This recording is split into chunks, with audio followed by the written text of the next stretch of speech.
La parole de Dieu se fait aujourd'hui encouragement à prier et encouragement à proclamer la parole. Moïse nous est d'abord donné en exemple pour sa persévérance dans la prière lorsque sa mission était bien difficile. Le secours me viendra du Seigneur, avons-nous entendu dans le psaume. Telle est l'expression de la totale confiance en Dieu, à laquelle nous sommes nous aussi invités.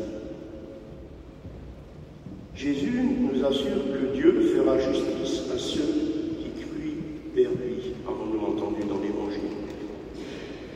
C'est avec cette confiance que nous devons toujours mieux méditer la parole y accueillir le message du salut et l'annoncer en vrai témoin du Christ ressuscité.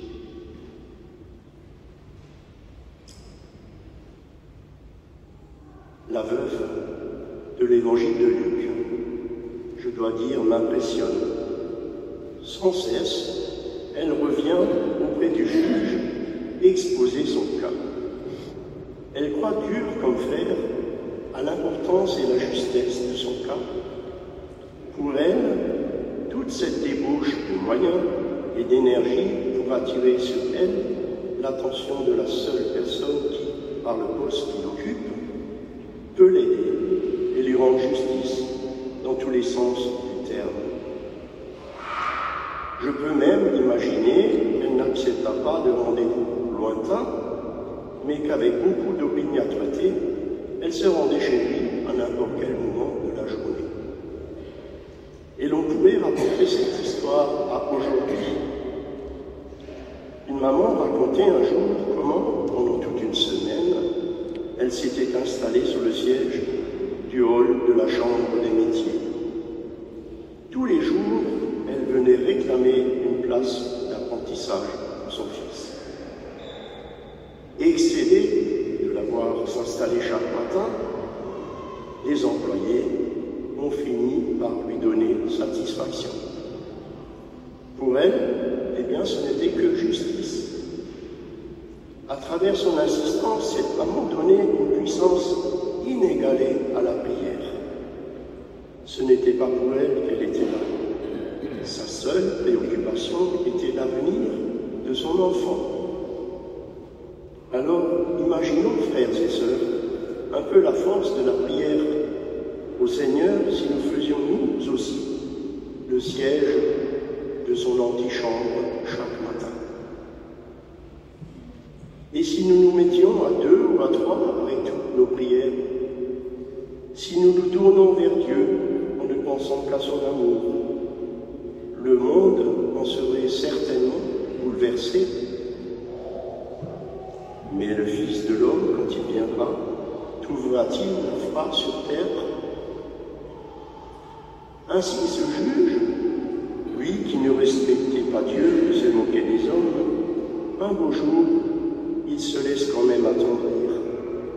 Certes, parce qu'il veut avoir la paix, qu'elle cesse ses visites, pour qu'il puisse continuer à montrer à tous, qu'il se moque de tout, mais quand même, il cède.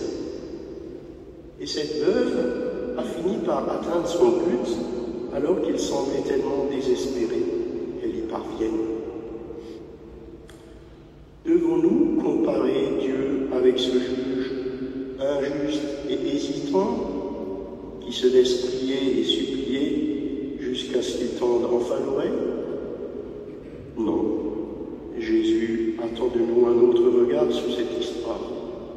Si déjà un homme qui se veut dur envers les autres, qui regarde avant tout son intérêt, qui laisse tomber les autres, finit par séduire une pauvre veuve persévérante, combien plus Dieu n'est pas seulement présent à des horaires fixes et nous écoute à tout instant. Lui, qui est juste et bon, incarne en Jésus sa tendresse et son amour pour tous les hommes et femmes. À travers Jésus, il se fait proche de nous et nous parle. Mais s'il n'est pas uniquement là Que pensez-vous ou faites-vous, par exemple, devant un feu rouge? Comment coupez-vous le temps dans la file qui précède la caisse au supermarché? Quelles pensées vous envahissent lorsque vous êtes pris dans un bouchon? Moi, j'ai pris l'habitude d'utiliser ce temps perdu pour prier.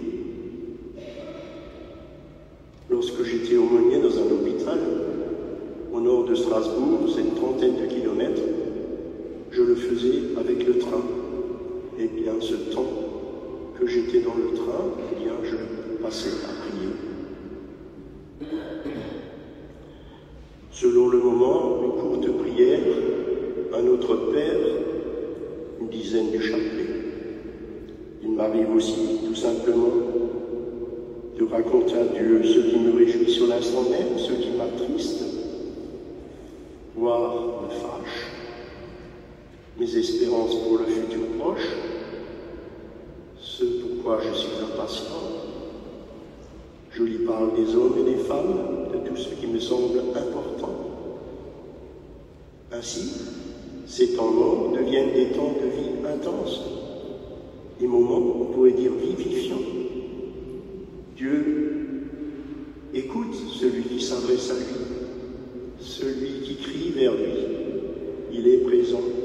Il donne presque le sentiment de pouvoir être touché. Il nous donne tout, son amour, partage tout sans réserve. Alors il me faut souligner un autre aspect de cette histoire. Personne n'est trop petit, trop insignifiant pour pouvoir parler avec Dieu. Et cette veuve est un exemple pour tous ceux qui, dans notre société, n'ont pas leur mot à dire, qui sont encore aujourd'hui dans le besoin matériellement et spirituellement, qui sont dépendants de l'aide qu'ils pourront recevoir ou pas. Dieu prend clairement leur vivance à travers Jésus et son message. Il n'y a pas à s'inquiéter. Aucun sujet, aucun problème n'est trop simple ou trop compliqué pour Dieu.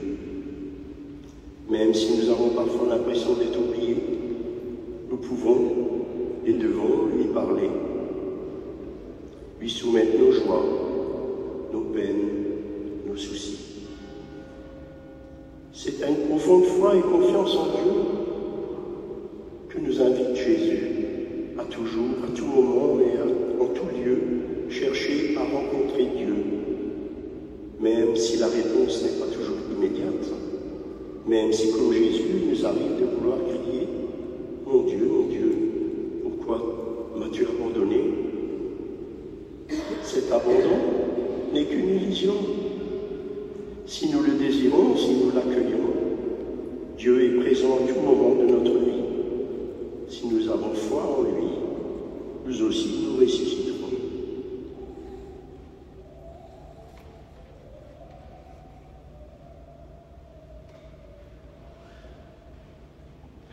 Dieu était présent dans toutes les catastrophes, dans toutes les guerres, il l'est encore.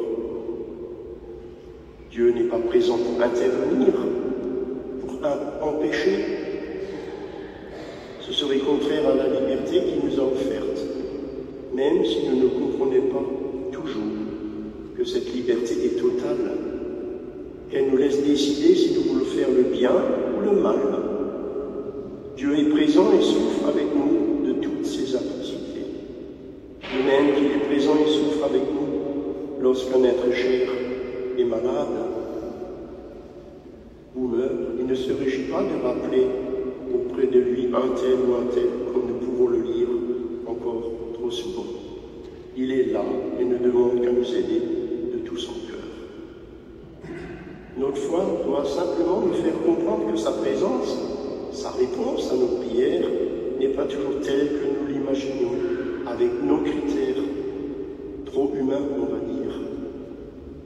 Oui, Dieu, toujours parole, sans tarder, il nous fera justice.